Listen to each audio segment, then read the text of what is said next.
नमस्कार, आप देख रहे हैं मध्य प्रदेश दूरदर्शन। मैं हूं आपके साथ सुनील विश्वकर्मा और आप सभी का स्वागत है कृषि दर्शन के आज के अंक में। कृषि दर्शन एक ऐसा कार्यक्रम जिसमें हम गांव किसान और खेत खलिहान की बात करते हैं, लेकिन आज हम आपको खेतों की मेड़ों से थोड़ा आगे ले आए हैं। एक ऐसी दुनिया में ले आए हैं जहां पर फूलों और रंगों की सौगात है। और आज हम जानेंगे मध्य प्रदेश की राजधानी भोपाल के एक ऐसे मंच पर मौजूद हैं जहां पर गुलाब प्रदर्शनी लगी हुई है और इस प्रदर्शनी में हज़ारों ऐसी गुलाबों की किस्में दी गई हैं जिनकी जानकारी हम लेंगे और जानेंगे कि आखिर इन गुलाबों की किस्मों की औपचारिकता और उपयोगिता हमारे किसान भाइयों के लिए कितनी खास है। तो आइए करते हैं कृषि दर्शन कार्यक्रम की शुरुआत।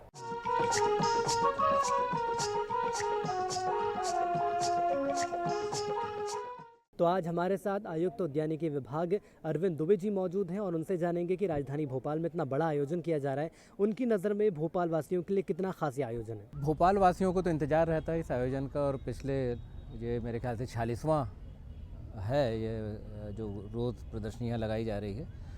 और रोज़ सोसाइटी और मध्य प्रदेश शासन के उद्यानिकी विभाग दोनों के संयुक्त तारतम्य में लगाई जाती है और बहुत उत्साह रहता है, बहुत इंतज़ार रहता है। और इस बार काफ़ी अच्छा जो क्लाइमेट काफ़ी सूट किया है गुलाब के हिसाब से, तो काफ़ी अच्छी वैरायटीज़ हैं पूरे प्रदेश से और प्रदेश के बाहर से भी जो गुलाब प्रेमी हैं वो लेकर आए हुए हैं यहाँ पे अपने गुलाब। और भोपाल के लोग और भोपाल के आसपास से भी काफ़ी बड़ी संख्या में लोग आते हैं। मुझे उम्मीद है कि अधिक से अधिक जो गुलाब प्रेमी हैं और प्रकृति से जो प्रेम रखते हैं वो लोग यहाँ आएंगे और इसका आनंद उठाएंगे। बिल्कुल सर, प्रकृति प्रेमी तो यहाँ पर आ ही रहे हैं, लेकिन खास तौर पर यदि हम बच्चों की बात कर लें तो ये देखा जा रहा है कि बड़ी संख्या में बच्चे भी ऐसे आयोजन में शामिल हो रहे हैं।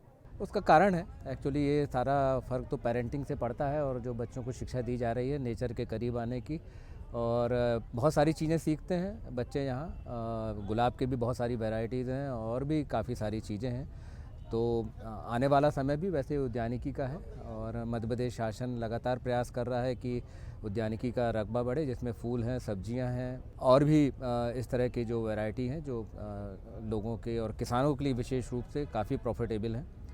और इस वर्ष ये और भी महत्वपूर्ण है कि मध्य प्रदेश सरकार माननीय मुख्यमंत्री जी के नेतृत्व में यह वर्ष पूरा 2026 कृषि वर्ष मना रहा है। और बच्चों का जहाँ तक जैसे आपने बोला तो बहुत सारी चीज़ें उनके लिए सीखने की भी हैं। बिल्कुल सर, साथ ही साथ आपसे युवा किसानों की हम बात करना चाहेंगे। जो ऐसे किसान जो कि फूलों की खेती करना चाहते हैं उनके लिए इतना बड़ा मंच आखिर कितना सकारात्मक रहता है। देखिए एक्चुअली हॉर्टिकल्चर के क्रॉप में जो फूल हैं, गुलाब हैं, गेंदे हैं और भी बहुत सारे जो आधुनिक तरह के जो फूल की वैरायटीज़ हैं उसके लिए किसानों को जागृत करना, उनको शिक्षित करना हमारा विभाग लगातार काम कर रहा है। और निश्चित रूप से इसमें काफ़ी ज़्यादा किसान को लाभ भी है। जो उनकी ट्रेडिशनल क्रॉप है उससे कई गुना ज़्यादा इसमें लाभ मिलता है। तो जो किसान पहुँचेंगे और उन तक ये जानकारी पहुँचेगी तो निश्चित रूप से वो भी आएंगे।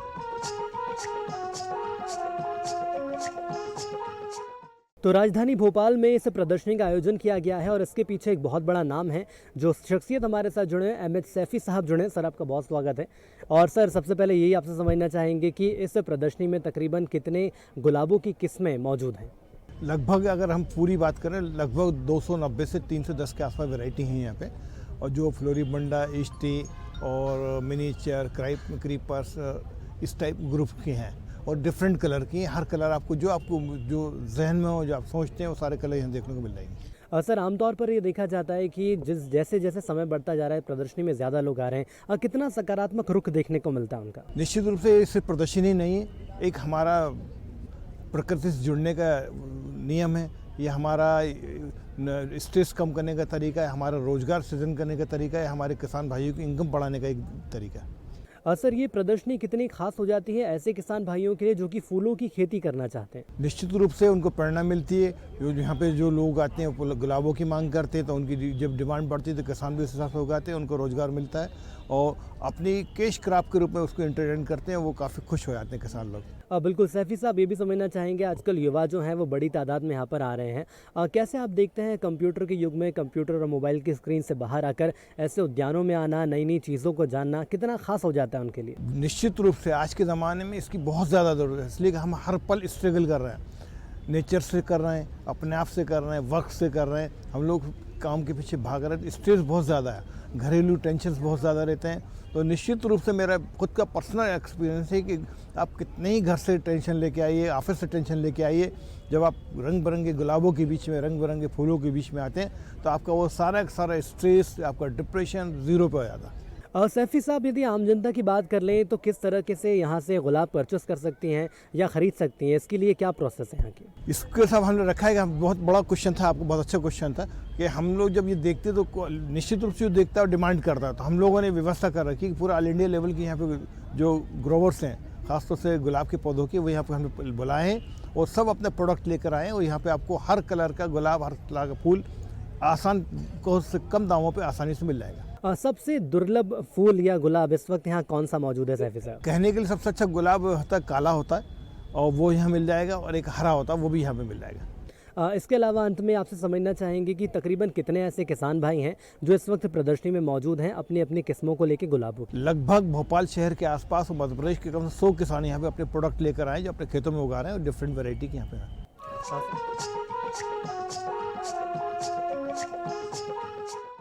तो किसान भाइयों, अभी हमने जाना कि आखिर गुलाब की तमाम किस्में यहाँ पर मौजूद हैं और यहाँ पर फ़िलहाल छोटे से ब्रेक का वक्त हो चला है। ब्रेक के बाद वापस लौटेंगे और जानेंगे आखिर और भी विशेषज्ञों से कि आखिर गुलाब को यदि आप घर में उगाना चाहते हैं तो उसके लिए आप क्या प्रयास कर सकते हैं। लेकिन यहाँ पर रुकेंगे छोटे से ब्रेक के लिए।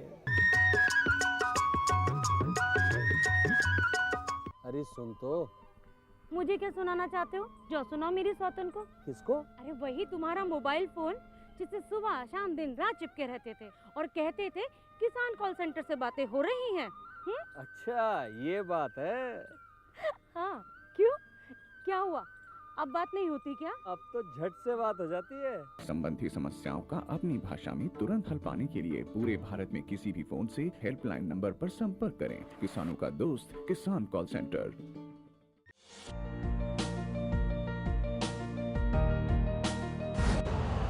यूरिया का स्वदेशी उत्पादन 70 लाख टन बढ़ाने के लिए 6 उर्वरक संयंत्रों का उद्धार किया जा रहा है। FCIL के गोरखपुर, सिंदरी, तलचर और रामागुंडम संयंत्र, HFCL की बरौनी इकाई और BVFCL की नामरू फोर्थ। सोने पर सुहागा ये है कि देश में अब बनेगा सिर्फ नीम लेपित यूरिया, क्योंकि इससे होगा किसानों का फायदा ही फायदा। अनाज का उत्पादन 10% तक बढ़ेगा। बढ़ेगी 10 से 15% नाइट्रोजन क्षमता।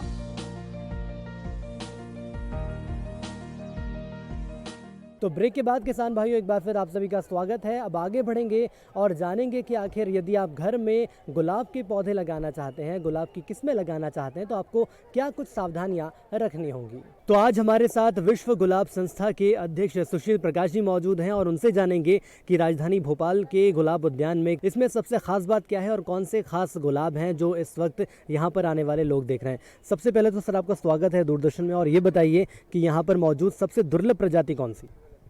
देखिए, यहाँ पर कम से कम हमारे पास 600 किस्म के गुलाब इस प्रदर्शनी में आए हैं जी। और यहाँ जो दर्शक हैं, जो गुलाब प्रेमी हैं, वो तरह तरह के गुलाब देख सकते हैं। लाल गुलाब हैं हमारे पास, जो डार्क रेड, हमारे पास मिस्टर लिंकन है जिसमें खुशबू है, ओक्लाहोमा है, हमारे पास इंडियन वैरायटीज़ हैं, हिमालयन मस्क रोज़ जो हम बोलते हैं, उसके बाद काकीनाडा रोज़ है, उसके अलावा हमारे पास कश्मीरी गुलाब है लाल के अंदर। उसके अंदर कई लोगों को स्ट्राइप्ड वैरायटीज़ पसंद हैं, जैसे आप देखिए अभिसारिका एक इंडियन वैरायटी है, Indian agriculture research institute Pusa Delhi की, वो भी आप यहाँ देख सकते हैं। एक मृडालनी इत्यादि ये वैरायटी सब आप यहाँ देख सकते हैं। जी, इसके अलावा सर ये समझना चाहेंगे, ये तो हमने अगर बात करें इंडियन जो रोज़ हैं उनकी बात करें, इसके अलावा विदेशी रोज़ेस की बात करें, क्या ऐसी नस्लें भी यहाँ पर मौजूद हैं? देखिए, मैं ज़रा सा आपको पास्ट में ले जाऊं कि जो ओरिजिनल स्पीसी गुलाब हैं वो हिमालय की तराई से आए और सिल्क रूट के थ्रू यूरोप में गए। यूरोप में पहला गुलाब ला फ्रांस हाइब्रिडाइज हुआ, क्रॉस करके ये हिमालयन रोज़ और यूरोपियन नस्ल, क्योंकि उसके पहले जितने भी गुलाब होते थे वो वंस फ्लावरिंग होते थे। जिस क्रॉसिंग के बाद ये हाइब्रिड टी बने जिससे मल्टीपल गुलाब बनते हैं, और उसके बाद ये हाइब्रिड जो टी है और ये जो गुलाब है इनका प्रचार प्रसार यूरोप में ज़बरदस्त हुआ, क्योंकि हमारे देश को चाहिए गर्म क्लाइमेट की वैरायटीज़। तो अब हमारे यहाँ जो गुलाब का डेवलपमेंट है वो बहुत तेज़ी से हो रहा है। जी बिल्कुल। मैं आपसे सर ये भी समझना चाहूँगा, ये तो आपने बहुत अच्छी बात बोली है कि जलवायु परिवर्तन के हिसाब से गुलाबों का रखरखाव करना पड़ता है, लेकिन ये आखिर कितनी बड़ी चुनौती हो जाती है हमारे लिए? ये तो चुनौती है ही, क्योंकि देखिए मौसम बदलता है। दो तरीके के गुलाब हैं, एक जो गुलाब प्रेमी अपने बगीचों में लगाते हैं जिनके ऊपर मौसम की मार रहती है, दूसरे जो ग्रीन हाउस वैरायटीज़ हैं जो कट फ्लावर में इस्तेमाल होती हैं। तो आजकल उनका भी बहुत बड़ा मार्केट हमारा देश बन चुका है, और किसान लोग इसको छोटे छोटे रकबे में बहुत अच्छे से फ्लोरिकल्चर में जो गुलाब उगा सकते हैं, और इसका बहुत बड़ा मार्केट हमारा खुद का अपना ही देश है।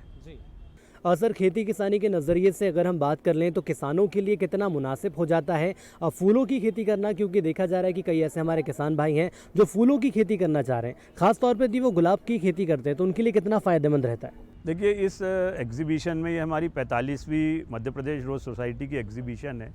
हमने केवल हॉबी वाले या जो चाहने वाले गुलाब के उनके गुलाब नहीं रखे, हमने इसमें किसानों को जोड़ा है। तो इसमें ग्रीन हाउस के बहुत गुलाब आए हैं। मैं आज बहुत सरप्राइज़ हूँ कि गुना डिस्ट्रिक्ट से बहुत ज़बरदस्त कट फ्लावर्स आए हैं जो यहाँ देखने को मिलेंगे। भोपाल डिस्ट्रिक्ट के भी गुलाब हैं, और ये एक शौक़ जो लोगों में हो गया है फूल ख़रीदने का, और जगह जगह जब है उनको फूलों को वो भेंट करते हैं, तो ये एक बहुत बड़ा मार्केट है। और जिस तरीके से यंग जनरेशन की आय बढ़ रही है, तो यकीनन ही मेरे हिसाब से किसानों के लिए, छोटे जिनके पास ज़मीन है, स्मॉल जो प्लॉट्स हैं, और इसमें मेरे ख्याल से सरकार भी बहुत कुछ सब्सिडी ग्रीन हाउस लगाने के लिए और प्रोत्साहन देती है।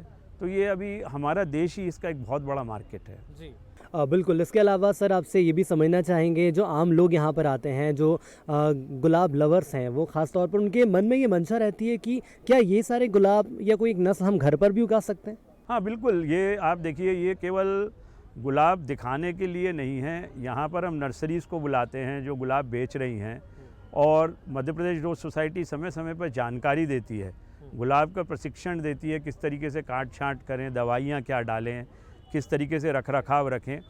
और भोपाल के आसपास आपको मैं बताऊं 70 बगीचे हमने इस साल जज किए हैं। तो आप एक अंदाज़ लगा सकते हैं कि कितने लोग आजकल गुलाब की चाह रखते हैं। बिल्कुल। सर आपने प्रशिक्षण की यहाँ पर बात करी, ये समझना चाहेंगे आपसे, जो काफ़ी नए ऐसे किसान हैं जो कि फूलों की खेती करना चाहते हैं, अब प्रशिक्षण अगर उन्हें हासिल करना है तो किस तरह से गुलाब का प्रशिक्षण हासिल कर सकते हैं? मेरे ख्याल से ये जो मध्य प्रदेश शासन है अपने हॉर्टिकल्चर डिपार्टमेंट के थ्रू समय समय पर इसकी जानकारी और वर्कशॉप करती है, तो ये बहुत अच्छा तरीका है यहाँ पर आने का। और जो ऑलरेडी यहाँ पर फ्लोरिकल्चर कर रहे हैं उनके भी सेटअप उनको देखने चाहिए अपने सेटअप लगाने से पहले, क्योंकि दूसरों से सीखने को बहुत कुछ मिलता है, और अगर उन्होंने कुछ गलतियां की तो वो गलतियां ना की जाए। बिल्कुल।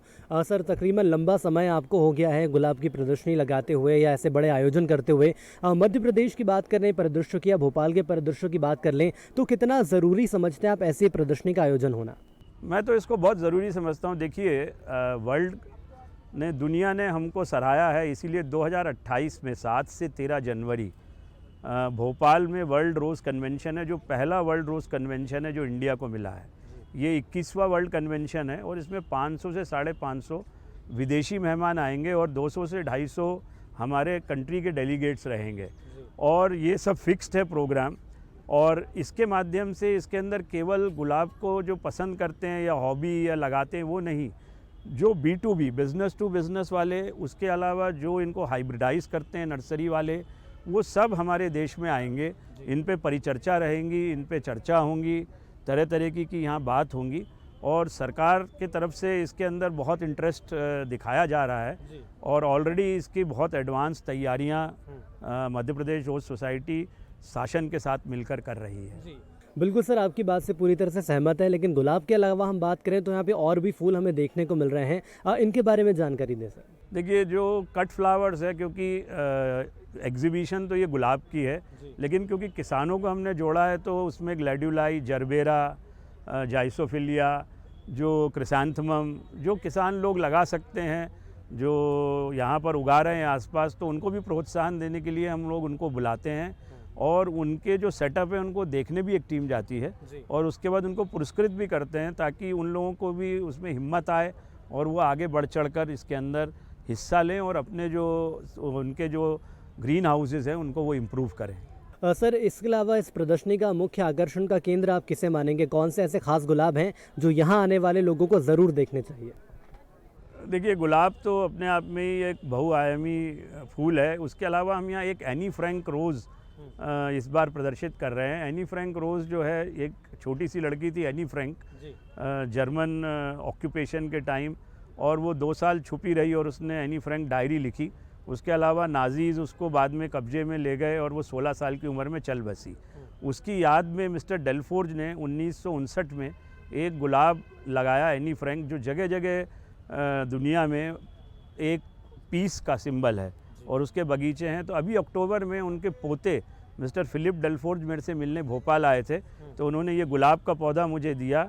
उसकी वजह से अब ये जो पौधा है और इसका जो आपके वैरायटी है ये भोपाल में भी देखने को मिलेंगी। जी, और सर जैसा कि आपने इस पौधे की बात करी, इस गुलाब की बात करी, इसके प्रचार प्रसार के लिए क्या प्रयास आप लोगों के द्वारा किए जाते हैं? देखिए बहुत सारी गुलाबों के पीछे कहानियाँ रहती हैं।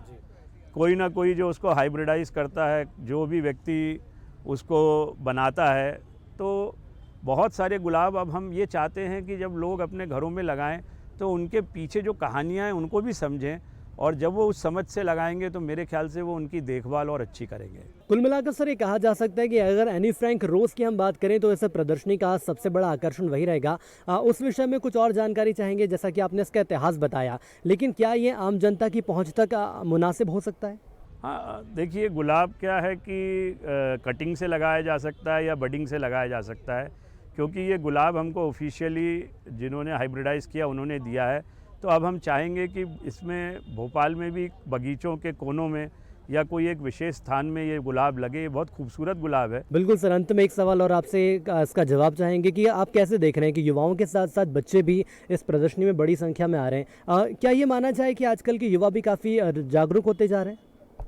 देखिए आर्टिफिशियल इंटेलिजेंस से जहाँ एक और भी है, ये आप बैठ के ऑफिस में, आईटी में या इन सब चीज़ों में आप काम कर सकते हैं, पर अगर थोड़ा सा बगीचे का पुट रहे, अगर आप बाहर निकलें अपने कमरों से और छोटा सा भी आपके पास पौधे हों, ग्रीनरी हो आपके, अगर आप फ्लैट में भी रहते हैं तो तब भी आपके पास कुछ पौधे हों, तो वो जो एक तरीके से आपको सुकून देते हैं वो कोई चीज़ नहीं दे सकती। तो यंग लोग तो इससे जुड़ेंगे ही। और सर ये भी माना जा सकता है कि प्रकृति से जुड़ना भी आम लोगों के स्वास्थ्य के लिए काफ़ी बेहतर है। जी हाँ, बिल्कुल। आज भाग दौड़ की ज़िंदगी में इंसान चाहता ही है कि थोड़ा बैठे, और कम से कम मैं बहुत खुश नसीब हूँ भोपाल में कि हमारे पास ऐसे ग्रीन स्पेस हैं जहाँ आप आके आज भी बाग बगीचे देख सकते हैं। नहीं तो जो शहर है वो कंक्रीट जंगल में तब्दील होते जा रहा है। प्रकाश जी, हमारे साथ जुड़ने के लिए आपका बहुत बहुत धन्यवाद। Thank you sir. तो आज हम राजधानी भोपाल के एक ऐसे कार्यक्रम में मौजूद हैं जहां पर गुलाब उद्यान में बहुत सारी प्रदर्शनी यहाँ पे लगाई गई, जिसमें अलग अलग किस्म के हमें यहाँ पर गुलाब देखने को मिले हैं। लेकिन साथ ही साथ ये भी बता दें कि यहाँ पर कुछ स्टूडेंट्स भी हमारे साथ, जानेंगे कि आखिर उन्होंने कृषि के क्षेत्र में क्या कुछ नवाचार किए हैं। जी सर, बताइए। उच्च शिक्षा उत्कृष्टता संस्थान के ये कृषि विभाग के छात्र हैं और मैं वहाँ हेड ऑफ द डिपार्टमेंट और फैकल्टी हूँ। इन बच्चों ने कुछ ऑर्गेनिक प्रोडक्ट्स बनाए हैं, जैसे आप देख सकते हैं ये बीजामृत है, फिर जीवामृत है। ये ऑर्गेनिक प्रोडक्ट्स रासायनिक खाद से बचने के लिए, रसायनों से जो नुकसान होता है उस नुकसान से बचने के लिए इसको इस्तेमाल किया जा सकता है। और अभी ये चूँकि नया डिपार्टमेंट है इसलिए छोटे स्तर पर किया गया है, घर में गमलों के लिए इसका उपयोग किया जा सकता है। साथ ही पौधों के रोग की पहचान के लिए एक ऐप विकसित किया है, फसल केयर। अभी ये विकास की श्रेणी में है, जैसे ही ये लॉन्च हो जाएगा इसको हम गूगल प्ले पे डाल देंगे। इससे रोगों की पहचान की जा सकती है और साथ ही किसी भी क्रॉप को जो रबी की फसलें हैं, खरीफ की फसलें हैं या फिर हॉर्टिकल्चर क्रॉप्स हैं, उसके लगाने की पूरी विधि इसमें बताई जाएगी। और ये पूरा इन छात्रों के द्वारा बनाया गया है जो सेकेंड ईयर के विद्यार्थी हैं और फर्स्ट ईयर के विद्यार्थी हैं। साथ ही कुछ रिसाइकिल प्रोडक्ट्स हैं यहाँ पे। एक सिंदूर का प्रोडक्ट भी इन्होंने लाया है। सिंदूर के पौधे वहीं कैंपस में लगाए गए हैं। जैसे आप देख सकते हैं कि ये फ्रूट है और इस फ्रूट से ही सिंदूर निकाला जाता है और इसमें बिल्कुल रसायन का उपयोग नहीं होता, इसी के बीजों से ये निर्मित प्रोडक्ट है। तो इनके सिलेबस में भी एक्सटेंशन एक्टिविटीज़ हैं ये, और एक्सटेंशन एक्टिविटी के तहत ये बच्चे यहाँ पर अपनी बातों को कम्युनिकेट कर रहे हैं, संप्रेषित कर रहे हैं लोगों के प्रति। सर, इतना बड़ा मंच मिला है, यहाँ पर तमाम चीज़ें देखने को मिल रही है, स्टूडेंट्स को बड़ा मंच मिला है। कैसे आप देखते हैं करियर के हिसाब से कि जो स्टूडेंट्स हैं उनको एग्रीकल्चर के दौर में करियर आखिर कितना सपोर्ट कर सकता है? कृषि के क्षेत्र में सपोर्ट को देखते हुए ही माननीय मुख्यमंत्री और मंत्री जी लोगों के द्वारा ये एग्रीकल्चर विभाग विभिन्न सामान्य कॉलेजेस में खोला गया है और IEHE इसमें प्रयासरत है कि हम उत्कृष्ट दें और अभी से फर्स्ट ईयर से ही बच्चों को एक्सटेंशन एक्टिविटीज़ में जोड़ें। तो किसान भाइयों, अब समय हो चला है खेती से जुड़ी खबरें देखने का, यानी कि खबरें खेती देखने का। नमस्कार किसान भाइयों, खबरें खेती की में आप सभी का स्वागत है। आइए पहले नजर डालते हैं मुख्य समाचारों पर। चावल उत्पादन में भारत बना दुनिया का अग्रणी देश। मध्य प्रदेश में 2026 होगा कृषि वर्ष।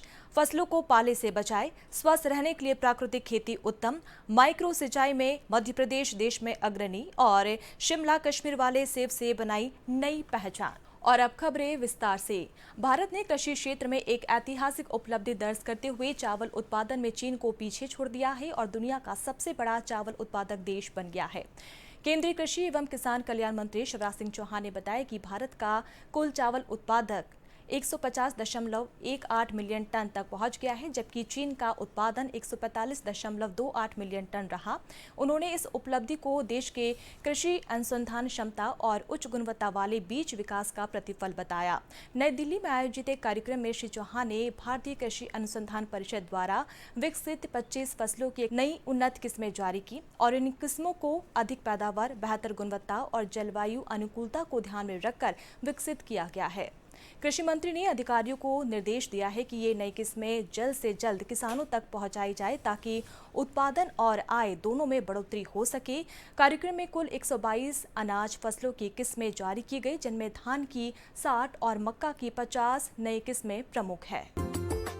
मुख्यमंत्री डॉक्टर मोहन यादव ने कहा कि वर्ष 2026 को प्रदेश में कृषि वर्ष के रूप में मनाया जा रहा है। प्रदेश में विविध जलवायु जोन, पर्याप्त सिंचाई सुविधा, बेहतर रोड नेटवर्क उपलब्ध है। इसका लाभ लेकर किसानों की आय में वृद्धि और कृषि क्षेत्र में रोजगार सृजन के उद्देश्य आधारित गतिविधियां संचालित कर प्रदेश में समृद्ध किसान समृद्ध प्रदेश के लक्ष्य को साकार किया जाए। मुख्यमंत्री डॉक्टर मोहन यादव ने ये विचार आगामी कृषि वर्ष अंतर्गत कृषि और इससे जुड़े सहायक विषयों से संबंधित विभागों द्वारा तैयार की गई कार्य योजना की समीक्षा के दौरान व्यक्त किए। डॉक्टर यादव ने कहा कि कृषि वर्ष 2026 में आरंभ में की जा रही सभी गतिविधियां 3 साल का लक्ष्य निर्धारित कर संचालित की जाए। कृषि विज्ञान केंद्र रीवा के पौध संरक्षण वैज्ञानिक डॉक्टर अखिलेश कुमार ने बताया कि पिछले कुछ दिनों से प्रदेश भर में तापमान रात में काफी नीचे जा रहा है। इस स्थिति में कृषकों को सलाह दी गई है कि खेत में आवश्यकता अनुसार हल्की सिंचाई करें, खेत की मेड़ों पर धुआं करें, उत्तर पश्चिम दिशा में वायु अवरोधक पेड़ लगाएं, साथ ही साथ तापमान नियंत्रित करने के लिए मिट्टी में मल्चिंग करें जिससे पाला का असर कम हो। सब्जियों की पौधेशाला टाट, पुआल या प्लास्टिक शीट से ढकना चाहिए। पाला की आशंका होने पर फसलों तथा उद्यानिकी फसलों में घुलनशील गंधक 80% WP का 2 से 2.5 ग्राम मात्रा में प्रति लीटर दर से पानी में घोलकर 1.5 से 200 लीटर पानी में घोलकर फसलों के ऊपर प्रति एकड़ की दर से छिड़काव करना लाभकारी होता है। उप मुख्यमंत्री श्री राजेंद्र शुक्ल ने कहा कि प्राकृतिक खेती केवल एक कृषि तकनीक नहीं बल्कि जीवन जीने की भारतीय पद्धति है। इससे किसानों की लागत घटाने, आय बढ़ाने और उन्हें बाहरी निर्भरता से मुक्ति मिलती है। इसके उत्पादन से हमारी धरती का और परिवार का स्वास्थ्य भी ठीक रहता है। उन्होंने किसानों से आह्वान किया कि अपनी खेती योग्य भूमि में से 10% भूमि में प्राकृतिक खेती करे तथा स्वस्थ रहे। श्री शुक्ल रीवा के हरिहरपुर में स्वयं प्राकृतिक खेती कर रहे हैं। उन्होंने अपने खेतों में प्राकृतिक खेती का निरीक्षण किया। प्राकृतिक खेती से पालक, मेथी, धनिया, बथुआ, चौराई, शलजम, गाजर आदि सब्जियों का उत्पादन किया जा रहा है। साथ ही प्राकृतिक बीजामृत से गेहूं की फसल बोई गई है, जिसमें गोबर की खाद का उपयोग किया गया है। जल संसाधन मंत्री तुलसी सिलावट ने कहा है कि प्रधानमंत्री नरेंद्र मोदी की किसानों की खुशहाली की परिकल्पना अनुसार मुख्यमंत्री डॉक्टर मोहन यादव के कुशल नेतृत्व में मध्य प्रदेश में गत 2 वर्षों में सिंचाई क्षमता में अभूतपूर्व बढ़ोतरी हुई है। किसानों की तरक्की और खुशहाली हमारी सरकार की सर्वोच्च प्राथमिकता है। कृषि के अतिरिक्त पेयजल, उद्योगों और विद्युत उत्पादन आदि के लिए जल की उपलब्धता कराए जाने हेतु प्रयासरत है। प्रदेश में सिंचाई के रकबे में निरंतर वृद्धि हो रही है। माइक्रो सिंचाई पद्धति में मध्य प्रदेश देश में अग्रणी राज्य है। विदिशा जिला सुनपुरा के कृषक श्री थान सिंह यादव द्वारा सेब फल की खेती की पहल दूरदर्शिता, वैज्ञानिक सोच और साहस का प्रमाण है। श्री थान सिंह ने बताया कि सुनपुरा गांव अब उदयगिरी गुफाओं के साथ नवाचारी खेती के लिए भी पहचाना जाएगा। श्री थान सिंह यादव ने बताया कि हरिमन 99 और अन्ना डोरसेट के कुल 30 पौधे राजस्थान के अलवर जिले से कोरियर के माध्यम से मंगाया गया था, जिसे वैज्ञानिक विधि से रोपित किया गया है। तो किसान भाइयों, आज के खबरें खेती में फिलहाल इतना ही। दीजिए अनुमति। नमस्कार। तो उम्मीद करते हैं किसान भाइयों आपको आज का कृषि दर्शन कार्यक्रम पसंद आया होगा। आज के कार्यक्रम में हमने जाना कि आखिर फूलों की उपयोगिता हमारे किसान भाइयों के लिए कितनी खास हो सकती है। इसके अलावा हमने ये जाना कि हमारे जो नवीन किसान भाई हैं जो कि फूलों की खेती अपनाना चाहते हैं, उसको लेकर क्या कुछ तैयारियां कर सकते हैं, जिसको लेकर हमने तमाम विशेषज्ञों से बात की है। तो उम्मीद करते हैं कि कृषि दर्शन का आज का अंक आपको पसंद आया होगा। हमारी पूरी टीम को दीजिए इजाज़त। नमस्कार।